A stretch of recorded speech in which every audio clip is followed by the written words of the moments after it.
July 23, 1957, 2:47 a.m. Lenox Avenue, Harlem. Marcus Heavy Williams sat in a phone booth outside the Red Rooster, a .38 special pressed against his temple by a man he'd protected for 6 years. Three of Vincent the Chin Gigante's soldiers stood in a semicircle, blocking the street. Heavy's hands shook, not from the gun, but from the weight of $50,000 in cash stuffed inside his coat. Blood money. Judas money. The man holding the gun was Bumpy Johnson. By every calculation, Heavy should have been dead the moment Bumpy found out. Everyone knew Bumpy's rule. Betrayal meant death, swift and public. The Genovese family was waiting 3 blocks away to collect Heavy and finalize their deal.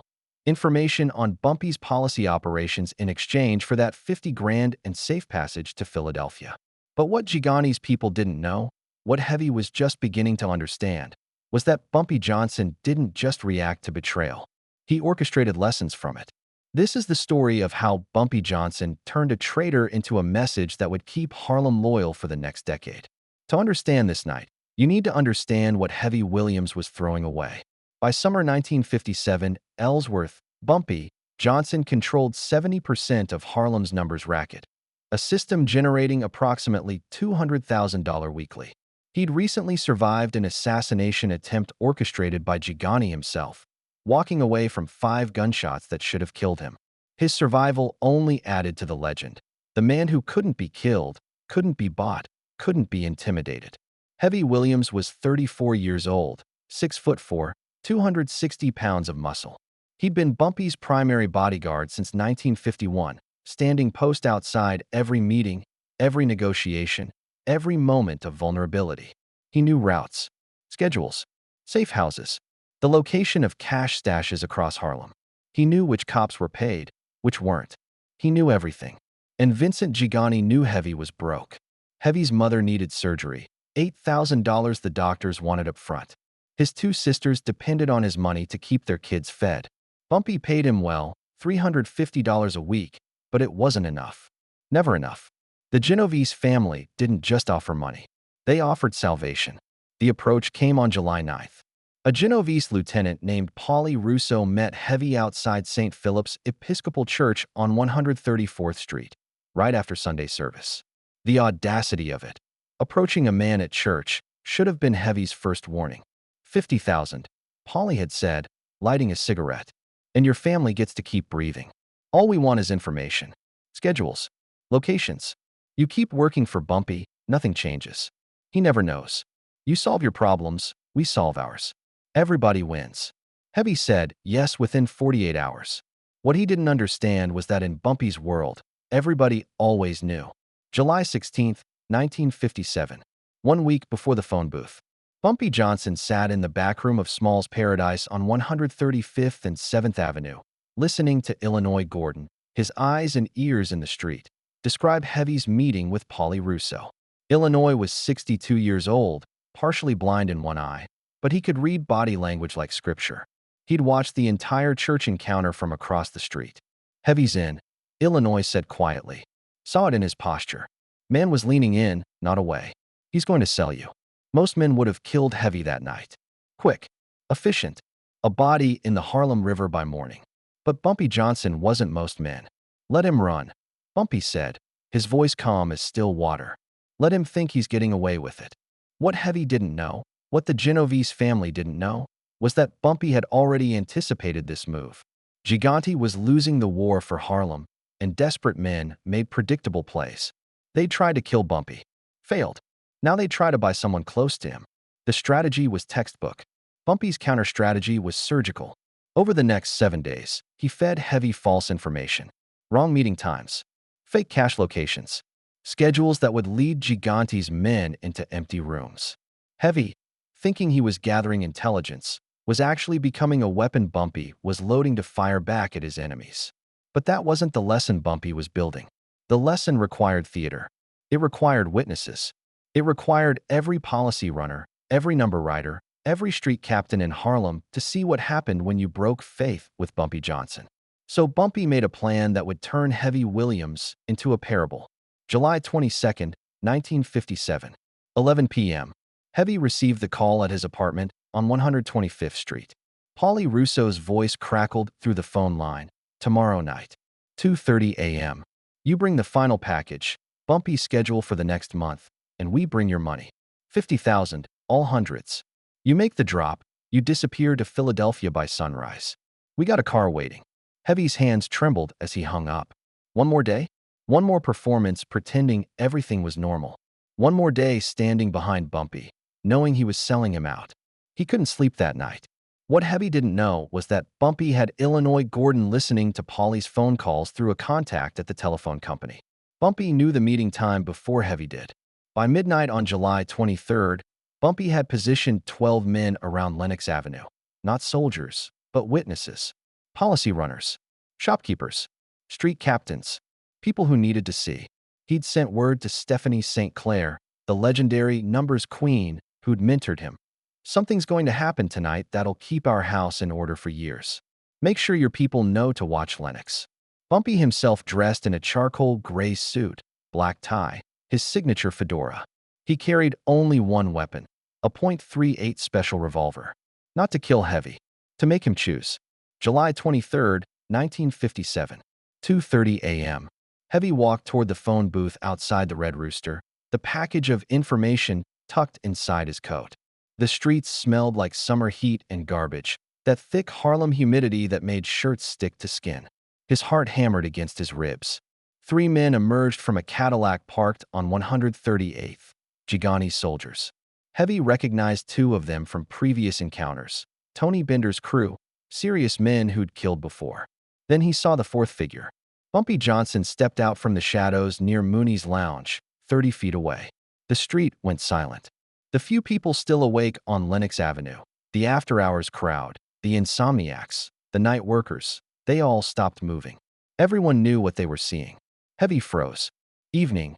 Heavy, Bumpy said, his voice carrying across the distance like he was discussing the weather. He began walking toward the phone booth, slow, deliberate steps. You look nervous. Something on your mind. The Genovese soldiers reached for their weapons. Bumpy raised one hand, not threatening, just stopping them. Tell your boss I'm here for a conversation. Not a war. Not tonight. What the Genovese men didn't know was that Illinois Gordon was watching from a window with a rifle. That 2 of Bumpy's men were on the rooftop across the street. That Bumpy had made it clear. If shooting started, every Genovese soldier on this block would die before they cleared their holsters. Tony Bender's lieutenant made a choice. He nodded. His men stayed put. Bumpy walked until he stood 5 feet from Heavy. $50,000, Bumpy said quietly. That's what they're paying you to betray 6 years of loyalty. To betray everything I've done for you. For your family. Heavy's mouth opened, but nothing came out. I knew on July 9th, Bumpy continued. The day they approached you at church. Been watching you scramble ever since. Feeding them garbage. Watching you sweat through your shirts. You think Paulie Russo came up with 50 grand on his own? You think Vincent Gigante puts that kind of money on the table for middle-level information? Heavy's eyes widened. They were going to kill you, Marcus. Tonight. You make the drop, they take the information, then they kill you and leave your body as a message to me. You were never making it to Philadelphia. That's when Heavy understood. His knees almost buckled. Bumpy reached into his own jacket and pulled out a thick envelope. He tossed it at Heavy's feet. It landed with a heavy thud, the sound of cash. $50,000, Bumpy said. Everything they promised you. It's yours. Heavy stared at the envelope like it was a snake. But now you've got a choice to make, Heavy. A real choice. Not the fake one Gigani gave you. Bumpy pulled out his .38 special. He pressed it into Heavy's hand. The metal was cold. Heavy's finger instinctively found the trigger. You can shoot me right now, Bumpy said, stepping back, spreading his arms wide. Right here, in front of everybody. You kill me. You take that money, you walk over to those Genovese boys, and maybe, you live through the week. Maybe they honor their word. Maybe they don't put a bullet in your head the moment you're not useful. The street seemed to hold its breath. Or, Bumpy said, his voice dropping lower. You can do what you should have done 2 weeks ago. You can come to me. Tell me the truth. Tell me your mother needs surgery, your sisters need help. You think I don't take care of my people? You think I'd let your family suffer? Heavy's hand shook so badly the gun rattled. But you didn't trust me. You trusted them. So now you've got to decide. Who do you really want to be? A A man who kills the one person who would have helped him? Or a man who owns his mistake and faces what comes next? Most men, in Heavy's position, would have taken the shot. Self-preservation. Desperation. The gun was in his hand. The target was open. The money was right there. But Heavy Williams, in that moment, remembered 6 years of loyalty. Of Bumpy paying for his father's funeral.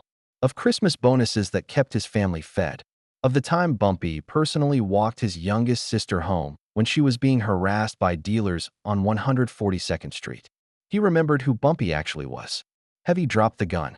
It clattered on the pavement like a judge's gavel. "I'm sorry," Heavy whispered, tears streaming down his face. "I'm sorry, Bump. I'm so sorry." Bumpy picked up the gun. He picked up the envelope of money. "I know you are." Then Bumpy did something no one expected. He walked over to the Genovese soldiers, who were watching with confused expressions. Bumpy handed the envelope to Tony Bender's lieutenant. "Give this to Vincent," Bumpy said calmly. "Tell him this is what betrayal costs in Harlem. Tell him this is what happens when he tries to buy my people. Tell him Marcus Williams chose loyalty." The lieutenant looked at the envelope, then at Bumpy, then at Heavy still standing by the phone booth, broken. "Tell him," Bumpy continued, "that the next man he sends into my neighborhood won't get a conversation. He'll get what he deserves." The Genovese soldiers left. No shots fired. No bodies. Just a message delivered. Bumpy turned back to Heavy. "You're done as my bodyguard. Done in that life. But your mother's surgery? It's paid for. Your sisters? They'll get what they need. You're going to work running a grocery store on Lenox, one I own. You're going to live a quiet life. And every day, you're going to remember that I could have killed you, but I didn't. Because that's not who I am." Heavy collapsed against the phone booth, sobbing. "And Marcus?" Bumpy's voice turned to steel. "If you ever speak a word about what you saw, what you heard, where anything is, if you ever break faith again, there won't be a conversation next time. There won't be mercy. You understand me?" "Yes," Heavy choked out. "Yes, sir." Bumpy walked away, Illinois Gordon falling in his step beside him. By 8 a.m. that morning, every policy runner in Harlem knew the story. Not because Bumpy told it. He never spoke of it publicly. But the witnesses talked. The shopkeepers. The street captains. The story spread like wildfire. Heavy Williams betrayed Bumpy Johnson for $50,000, and Bumpy gave him a choice instead of a bullet. The Genovese family tried to spin it as weakness, but the streets knew better. The streets understood that Bumpy had given Heavy something more terrifying than death, a lifetime of debt, a lifetime of knowing he'd been spared, a lifetime of living testimony to Bumpy's power. Vincent Gigante's next 3 attempts to infiltrate Bumpy's organization failed. No one would take the money. No one would risk facing that choice. Heavy Williams ran that grocery store for the next 8 years. By all accounts, he was a good shopkeeper. Quiet. Respectful. His mother got her surgery. Bumpy paid the full $8,000 directly to the hospital. His sister's family stayed fed. But Heavy never forgot. And neither did Harlem. 12 years later, in 1969, Bumpy Johnson suffered a heart attack and died at Wells Restaurant on 7th Avenue. Among the mourners at his funeral was Marcus Heavy Williams, now 46 years old, gray in his hair, a different man than the one who'd stood in that phone booth. He placed a single white rose on Bumpy's casket. A reporter asked him later what Bumpy Johnson meant to him. Heavy's answer was simple. "He taught me that a man's word is everything, and that mercy is more powerful than murder." The story of that July night became legend. In barbershops and on street corners, in policy rooms and church basements, people told it 100 different ways. But the core truth remained. Bumpy Johnson caught a traitor with blood money, and instead of taking his life, he gave him a choice that saved his soul. Bumpy Johnson faced a bodyguard with 50,000 reasons to betray him, and turned that betrayal into a decade of unshakable loyalty across Harlem. His legacy wasn't built on the bodies he dropped. It was built on the lives he spared when he had every reason not to.